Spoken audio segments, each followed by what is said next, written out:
Good morning everyone. Now again I am here for to you and I hope so you all are very well. और Gokuldas public के द्वारा संचालित structured syllabus based online class में फिर से एक बार आपका स्वागत है।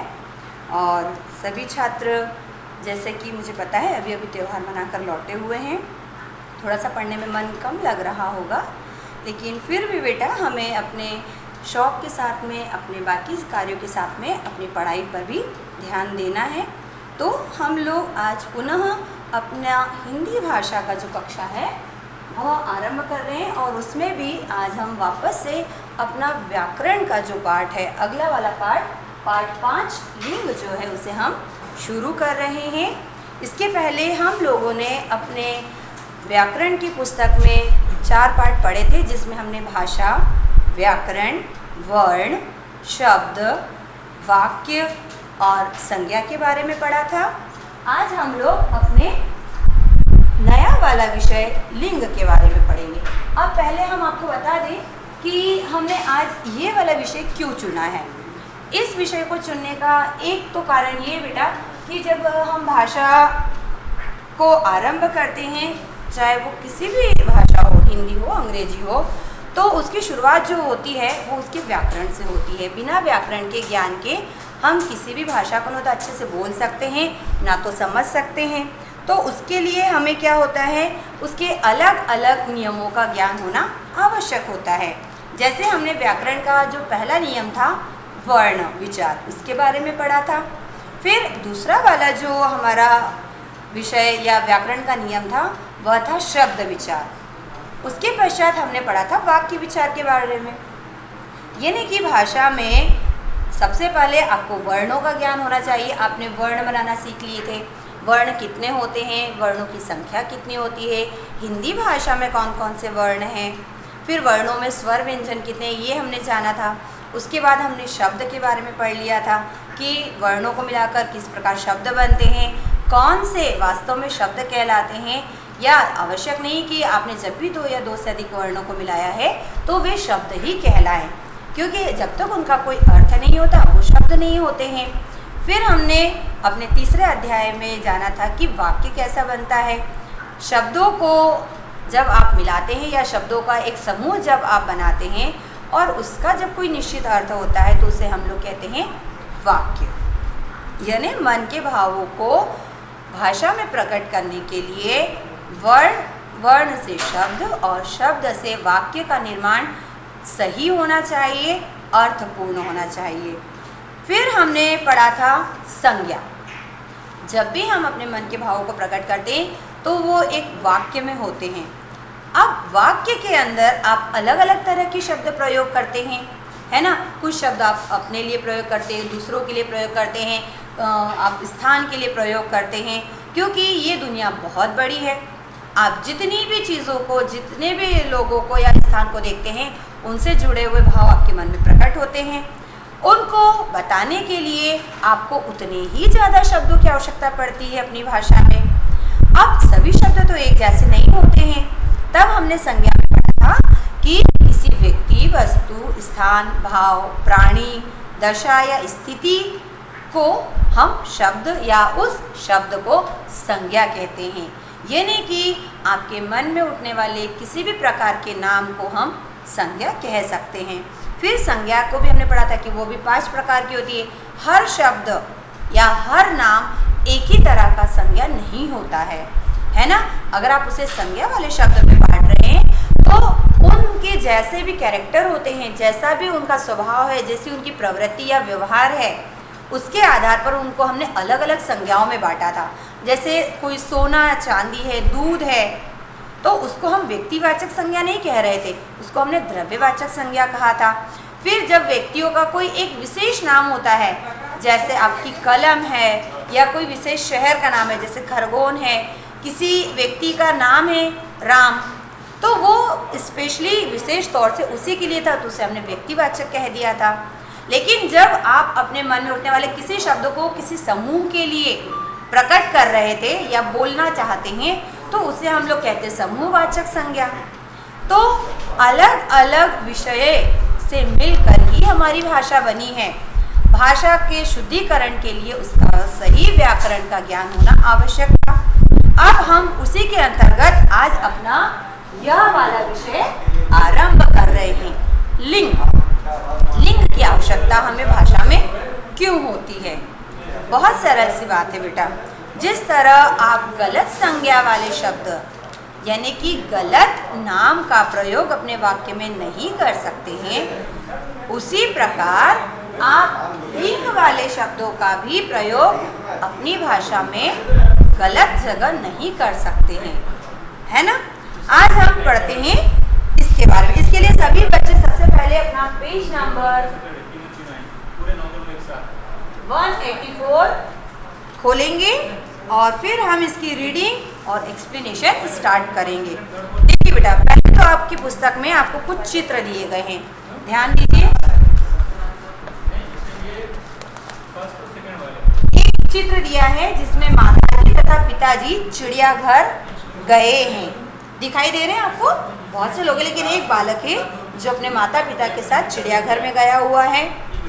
फिर दूसरे चित्र में देखिए, एक लड़की खड़ी है हाथ में थाली लेकर, सामने एक लड़का खड़ा है ना।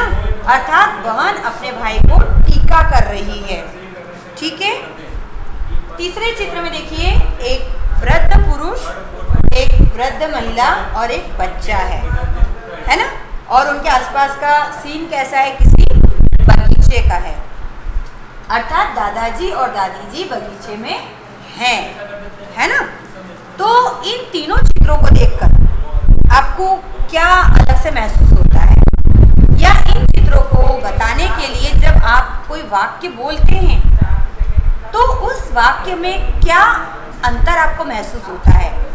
आप साधारण तौर से ये भी तो कह सकते हैं कि लोग खड़े हैं या बगीचे में बहुत सारे लोग हैं।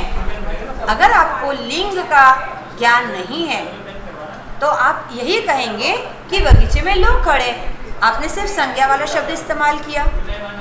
या दूसरे चित्र में दो लोग खड़े, दो बच्चे खड़े हैं, जातिवाचक संज्ञा का प्रयोग कर लिया, क्योंकि लड़का और लड़की है तो दोनों बच्चे ना।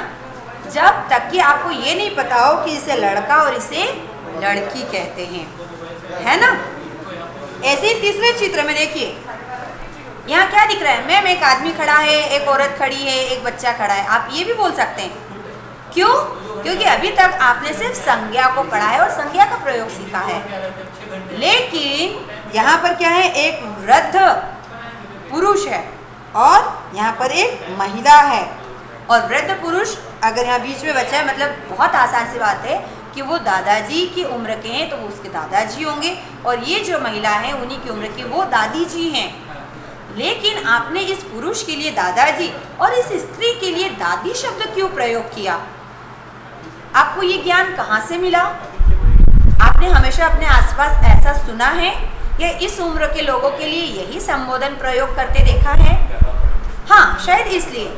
लेकिन आपने ये तब सीखा बेटा जब आपसे पहले वाले लोगों को आपने ये बोलते देखा, यानी कि उनको भाषा में, वाक्य में लिंग का सही प्रयोग करने का ज्ञान था। अगर वो हमेशा से आपके सामने ये बोलते कि ये दादाजी और ये दादी जी हैं, तो आप इनको दादाजी और इनको दादी जी ही बोलते।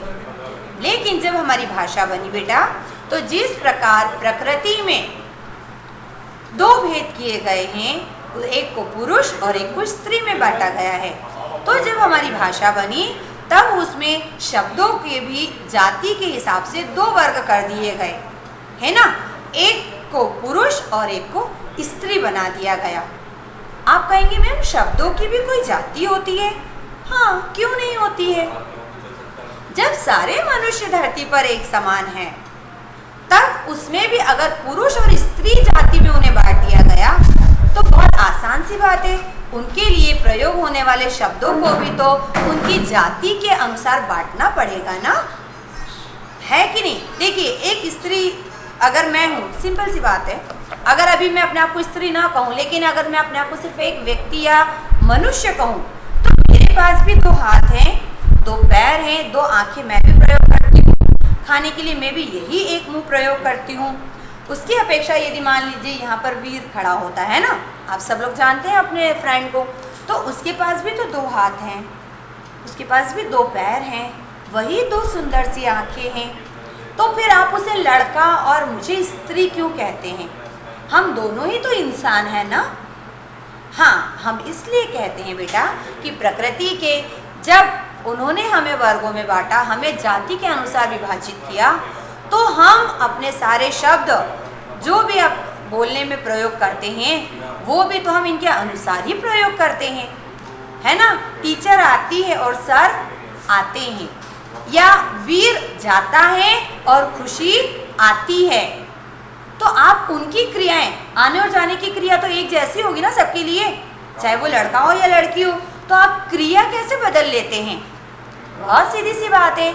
आगे आप ये देखते हैं कि वहाँ पर पुरुष है या स्त्री है, उसके अनुसार बोलने में आपकी क्रिया में बदलाव आ जा रहा है।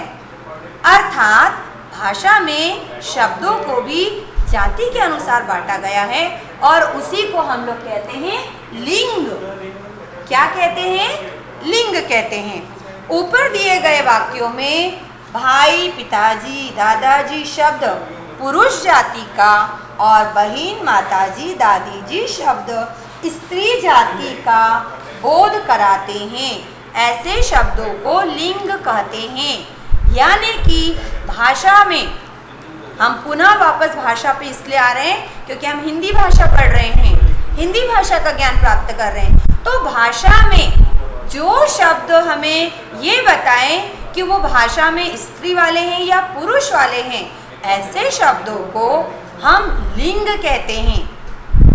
अगर आप अपनी भाषा को बोलते समय, लिखते समय या पढ़ते समय लिंग वाले शब्दों का गलत प्रयोग करते हैं तो बहुत सीधी सी बात है, आपका पूरा वाक्य गलत हो जाएगा।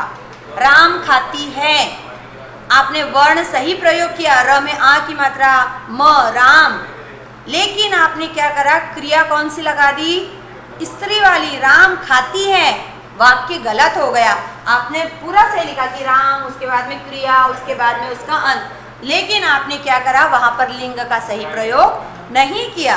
तो सब कुछ व्यवस्थित होने के बावजूद भी क्या हो गया, आपका वाक्य गलत हो गया। तो हमें भाषा में, वाक्य में लिंग का ज्ञान होना आवश्यक है। तो भाषा में, या हम कह सकते हैं कि संज्ञा शब्दों में जो शब्द हमें उस शब्द के स्त्री होने का बोध कराते हैं वे शब्द स्त्रीलिंग होते हैं, और जो शब्द हमें उसके पुरुष होने का बोध कराते हैं वे शब्द पुल्लिंग होते हैं। तो हम सरल रूप से पहले यहाँ पर लिंग की परिभाषा लिख रहे हैं।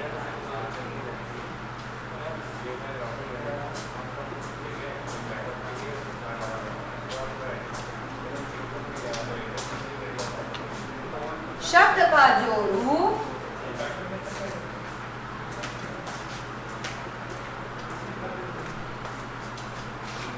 उसके पुरुष या स्त्री होने,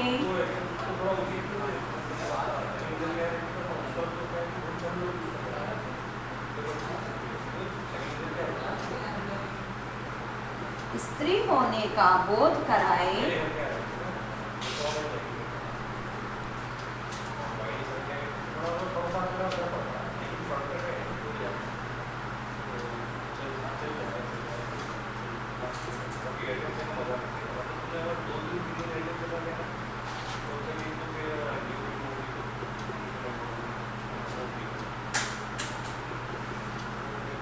उसे क्या कहते हैं?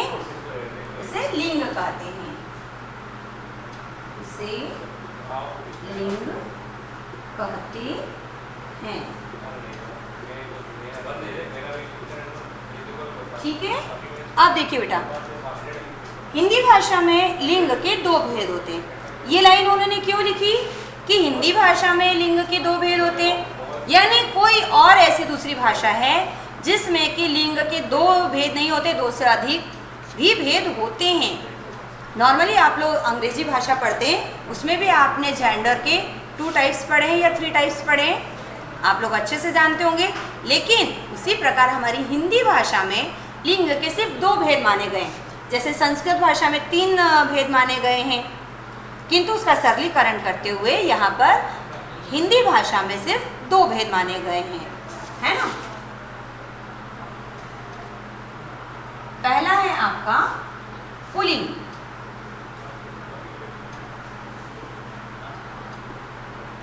और दूसरा है स्त्रीलिंग। ठीक है, अब हम पहले पुल्लिंग और स्त्रीलिंग की परिभाषा एक बार दोहरा रहे हैं आपके सामने। देखिए बेटा, शब्द के जिस रूप से, रूप मतलब आप उसको किस तरह प्रयोग कर रहे हैं, है ना, उसके पुरुष जाति के होने का बोध होता है, वह पुल्लिंग कहलाता है। जैसे शेर, मोर, धोबी, कुम्हार, छात्र, ये बहुत सिंपल या सरल वाले शब्द हैं जिनको सुनने मात्र से, आपके यहाँ जैसे पिताजी आप बोलते ना, पिताजी पुल्लिंग है। फिर आप दादा बोलते हैं, दादा शब्द पुल्लिंग है। कोई अंतर है दादाजी और दादी जी में? क्यों? दोनों तो एक जैसे हैं। दोनों के पास एक जैसा चेहरा है, उनके हाथ पैर सब वही एक ही संख्या में है। लेकिन नहीं मैम, दादाजी धोती कुर्ता पहनते हैं, दादी साड़ी पहनती है, दादी टिकी लगाती हैं, जेवर पहनती हैं। दादाजी ऐसा नहीं करते हैं, दादाजी जूते पहनते हैं और दादी जी क्या पहनती है, खड़ाऊ या फिर चप्पल पहनती हैं या लेडीज़ फुटवेयर पहनती हैं। यहाँ तक कि आप उनके जो पहनने वाले वस्त्र या चीज़ें उनसे भी आप डिसाइड कर लेते हैं। कितनी बार तो क्या आप सिर्फ उनके बाहरी रूप को देखकर पता करते हैं कि ये दादाजी इनको बोलना है और इनको दादी जी बोलना है? नहीं, चूँकि उनके लिंग के अनुसार ही हम ये निर्धारित करते हैं कि यह पुल्लिंग है, इसलिए इनके लिए यह शब्द प्रयोग होगा, और यह जो है स्त्रीलिंग है इसलिए इनके लिए यह शब्द प्रयोग होगा। अब हम पुल्लिंग शब्दों को कैसे पहचानेंगे? मैम इतने सारे शब्द हैं हमारे भाषा में, शब्द भंडार में, दुनिया में, हमको कैसे पता चलेगा कि ये शब्द जो है ये पुल्लिंग है, मतलब ये पुरुषवाचक है? तो इसीलिए हम आज व्याकरण में लिंग का विषय पढ़ रहे हैं, ताकि आप इन शब्दों को पढ़ें, इन नियमों को ध्यान में रखें और भाषा में जब इसे प्रयोग करें तो वहाँ पर कोई आपसे गलती न हो। देखिए बेटा, पुल्लिंग शब्दों की पहचान बहुत आसान होती है। इसका पहला नियम जो है वो हम यहाँ लिख रहे हैं। पुल्लिंग शब्दों की पहचान, सबसे पहली बात, दिनों के नाम।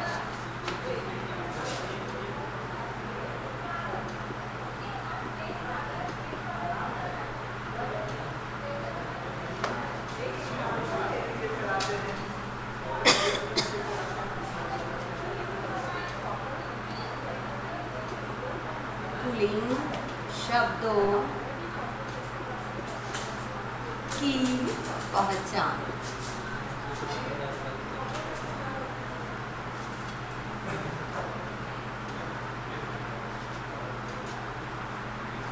पहला, दिनों के नाम।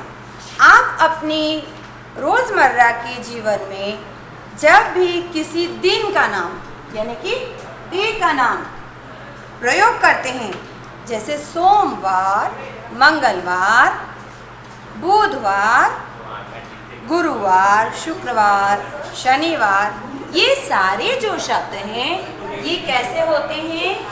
पुल्लिंग होते हैं। अब हमें और अच्छे से कैसे पता चलेगा? देखिए बेटा, इसका एक और सरल उपाय है, आप उस शब्द को अपने वाक्य में प्रयोग करके देखिए। आज शनिवार का दिन है कि आज शनिवार की दिन है। आप वाक्य में जैसे ही उस शब्द के साथ में कारक लगाते हैं या उसके आगे विशेषण लगाते हैं तो आपको बहुत आसानी से पता चल जाता है कि वह शब्द पुल्लिंग है या स्त्रीलिंग है। दिनों के नाम आप क्या कहते हैं? आज का दिन अच्छा है, या ये कहते हैं कि आज का दिन अच्छी है?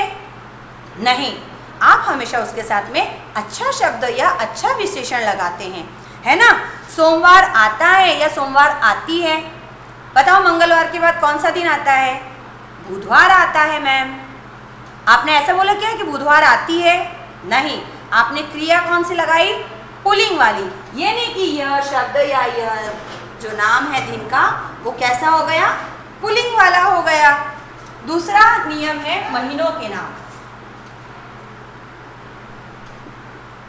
महीनों के नाम, आप जितने भी मंथ के नाम प्रयोग करते हैं बेटा, वे सब भी, जैसे आप बोलते हैं कि अगस्त, सितंबर, जनवरी, फरवरी, ये सब क्या होते हैं,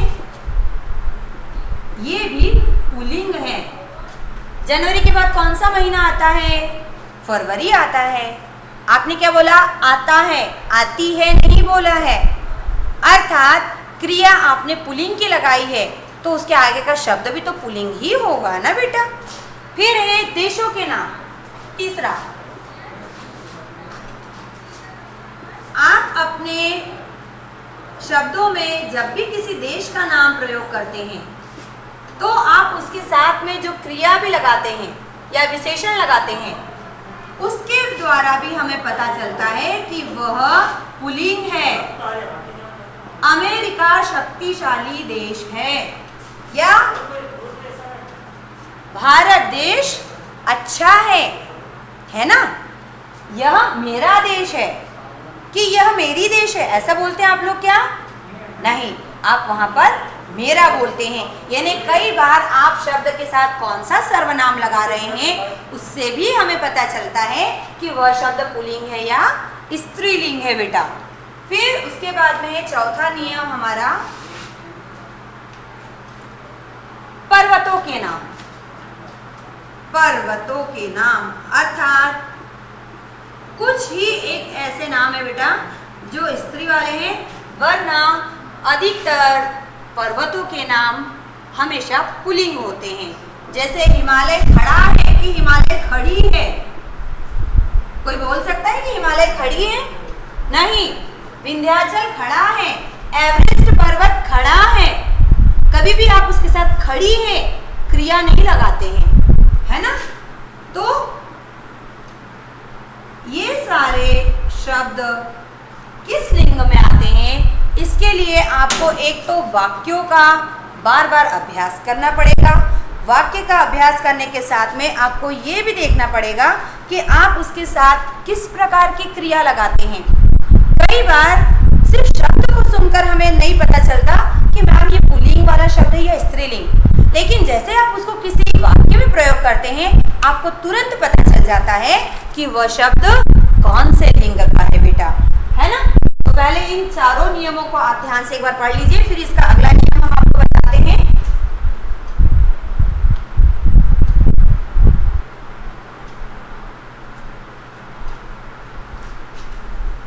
एक और हल्का सा आपको मैं बताती हूँ इसका नियम कि हमें कैसे पता चल सकता है।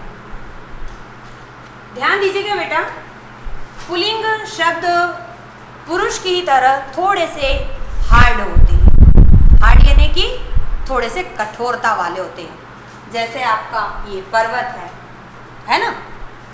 कुछ ही बार ऐसा होता है कि कोई शब्द जो होता है कि इसमें होता है लेकिन वो स्त्रीलिंग में चला जाता है, वो अपवाद होते हैं। अपवाद मतलब बिल्कुल गलती से दूसरी तरफ गया हुआ, है ना। एक है पेड़ों के नाम। पेड़ों के नाम भी आप बोल कर देखते हैं। जैसे आम का पेड़ खड़ा है, और कौन सा पेड़ होता है, अनार का पेड़ है, पीपल का पेड़ बड़ा होता है, और जैसे बेर का पेड़ भी होता है, बरगद का पेड़ खड़ा होता है कि खड़ी होता है। कोई ऐसा बोलता है कि वहाँ पेड़ खड़ी है, नहीं, आप हमेशा क्या बोलते हैं, मेरे घर पेड़ लगा है, पेड़ लगी है नहीं बोलते हैं आप कभी भी। लगा मतलब के पुल्लिंग हो गया ना। अगर क्रिया हमने पुल्लिंग की लगाई तो शब्द भी तो कैसा होगा, पुल्लिंग का ही होगा। ध्यान दीजिए, बोलते रहिए। आप जितना ज़्यादा से ज़्यादा शब्दों का वाक्यों में प्रयोग करते हैं बेटा, उतनी बार आपकी ये जो गलतियां हैं वो सुधरती जाती हैं। कई बार शब्दों की पहचान करने के लिए कि वो कौन से लिंग का है, हम उसके आगे विशेषण भी लगा सकते हैं। कई बार हम सर्वनाम का प्रयोग कर देते हैं, है ना। जैसे अच्छा या अच्छी, यह अच्छा आम है। आप जब भी फल खाते हैं और यदि मान लीजिए वो खराब निकलता है तो आप क्या बोलते हैं? सोच के देखिए, यह खराब आम है, और अगर अच्छा होता है तो यह अच्छा आम है। यानी आपने उसके साथ जो भी दोनों विशेषण लगाए वो कैसे थे? पुरुषवाचक थे। अर्थात वह शब्द भी कैसा हो गया? पुल्लिंग वाला हो गया, पुरुषवाचक हो गया है। आप कभी ये थोड़ी बोलते कि आम सड़ी है, आम सड़ा है। कभी उसमें खराबी होती तो आप ये बोलते ना, मम्मी ये आम तो सड़ा है। कभी ये बोलते कि सड़ी है, लेकिन सब्जी, मम्मी ये सब्जी सड़ी है, गली हुई है। तो सब्जियों के साथ में आप अलग शब्द प्रयोग करते हैं और फल के साथ में आप अलग शब्द प्रयोग करते हैं। तो उससे भी हमें ये पता चलता है कि हमने विशेषण स्त्री वाला लगाया है या पुरुष वाला लगाया है ना। फिर एक होता है ग्रहों के नाम। ग्रह यानी कि प्लैनेट्स। हमारे बहुत सारे बच्चे जो हैं वो ग्रहों के फेर में ये भूल जाते हैं कि हिंदी में आपके प्लैनेट्स को ग्रह कहते हैं। एक ग्रह आपके घर को भी कहते हैं, वो उसका भी पर्यायवाची है। लेकिन यहाँ पर हम ग्रह अर्थात आपका सूर्य है, चंद्रमा है, इन ग्रहों की बात कर रहे हैं। वैसे तो बहुत कम बच्चों को हिंदी में ग्रहों के नाम मालूम होंगे, इंग्लिश में तो अच्छे से पता है। लेकिन मंगल ग्रह, बृहस्पति ग्रह, बुध ग्रह, शुक्र ग्रह, ये सभी नाम जो है वो कैसे होते हैं? पुल्लिंग होते हैं। सिर्फ एक इकलौता आपका पृथ्वी ग्रह का नाम ऐसा है जो कि स्त्रीलिंग है। मैम ऐसा क्यों हुआ? उसका भी एक हल्का सा रीज़न है जो हम अभी आगे इसके नियम आपको जब लिखवाएंगे उसमें आपको पता चलेगा। क्योंकि मैंने अभी कहा था कि कहीं कहीं पर कुछ शब्द ऐसे हैं जो अपने ग्रुप को, जो अपने समूह को छोड़कर दूसरे ग्रुप में चले गए हैं, है ना। तो ऐसे शब्दों को या ऐसी स्थिति को हम लोग अपवाद कहते हैं। बाय चांस, बाय मिस्टेक अगर ऐसा हो जाता है गलती से, क्योंकि संसार में और हमारी भाषा में अनेकों अनेक शब्द हैं, हर शब्द हमारे रूल को फॉलो करे ये ज़रूरी तो नहीं होता है। कभी कभी कोई शब्द अपने हिसाब से अपना व्यवहार बना के अलग ही चला जाता है। तो फिर क्या करेंगे? ठीक है, उसको हम दूसरी कैटेगरी में डाल देंगे, लेकिन वो वहाँ अकेला खड़ा रहता है। जैसे आपके ये सारे ग्रह जो है वो पुल्लिंग वाले ग्रुप में खड़े हो गए और पृथ्वी अकेली स्त्रीलिंग वाले समूह में चली गई है, अब वो वहाँ अकेली है। ठीक है। फिर एक है आपका धातुओं के नाम बेटा। धातुएं, ये धातुएं क्या होती हैं अब ये बताओ। मैम कैसे कैसे शब्द आप बता रहे हैं, हमने तो आज तक पढ़े भी नहीं और सुने भी नहीं। धातु का मतलब होता है बेटा मेटल, जिन भी चीज़ों का प्रयोग करते हैं ना, सोना, चांदी, पीतल, आपके घर में स्टील की थाली भी होगी, मम्मी सोने के जेवर पहनती होंगी, ये सब अलग अलग धातुएं हैं बेटा। धरती से हमें जो भी मिलता है उसको या तो हम खनिज में बांटते हैं, अलग अलग तत्वों में बांटते हैं, तो उन्हीं में से हमें कुछ चीज़ें मिलती हैं जिन्हें हम धातु में वर्गीकृत करते हैं। अर्थात वो जब हमें वहाँ से मिलती है वो किसी और रूप में होती है, फिर उन्हें साफ़ किया जाता है, पिघलाया जाता है, उनको पहले लिक्विड बनाया जाता है, फिर उनको ठोस में बदला जाता है। तो ऐसी जो वस्तुएं होती हैं उन्हें हम धातु कहते हैं। वैसे अगर आप इसी शब्द को किसी अन्य भाषा में, अगर संस्कृत भाषा में पढ़ेंगे तो वहाँ धातु का मतलब क्या होता है? कार्य से हो जाता है। जो मुख्य होता है शब्द कार्य का, उसे वहाँ धातु कहते हैं। लेकिन यहाँ धातु का मतलब क्या है? किसी वस्तु से है। जैसे तांबा, पीतल, चांदी जो है वो स्त्रीलिंग है बेटा, ध्यान रखिए। ये फिर हमारे पृथ्वी की तरह क्या हो गई है? अलग भाग गई है। मुझे नहीं रहना पुल्लिंग में, मुझे तो ये पसंद नहीं है। क्यों? क्योंकि मैं तो बहुत सॉफ्ट हूँ, तो वो स्त्रीलिंग में चली गई। और आप कहेंगे मैम वो भी तो एक धातु है, होता है। लेकिन मैं फिर बोल रही हूँ, शब्द भी हम पुल्लिंग और स्त्रीलिंग में बांटते हैं तो कई बार उनका जो व्यवहार या जो उनकी प्रकृति है बेटा, उसके बेस पर उन शब्दों को स्त्रीलिंग और पुल्लिंग में छाटा जाता है या बांटा जाता है। अगर उस वस्तु की या प्रकृति जो है, अगर मान लीजिए स्थान है, कोई व्यक्ति भी है, या कोई भी अगर ऐसे आपका भाव होता है, अगर उसके प्रकृति मतलब उसके अंदर का व्यवहार, उसके गुण अगर बहुत सॉफ्ट वाले अर्थात नरम वाले होते हैं तो उसको हम स्त्रीलिंग में डाल देते हैं। लेकिन मान लीजिए उसकी प्रकृति यदि कठोर है, हार्ड है, तो उसको हम किस में डाल देते हैं? पुल्लिंग शब्दों में डाल देते हैं। तो इन नियमों को एक बार आप सभी लोग ध्यान से पढ़ लीजिए, फिर हम आज का शॉर्ट करेंगे, अर्थात इसकी फिर से एक छोटी समरी ले रहे हैं हम लोग।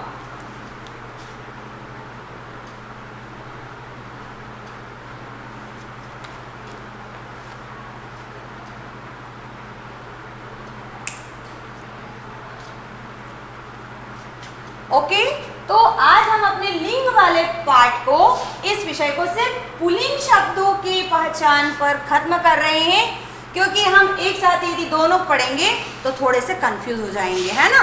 तो अगली बार जब हम मिलेंगे तब हम स्त्रीलिंग शब्दों की पहचान पढ़ेंगे कि हम अपनी भाषा में स्त्रीलिंग शब्द कैसे इस्तेमाल करें, इसी शब्दों को स्त्रीलिंग के रूप में कैसे प्रयोग करें, इसका क्या रीज़न होता है, वो हम पढ़ेंगे और जानेंगे।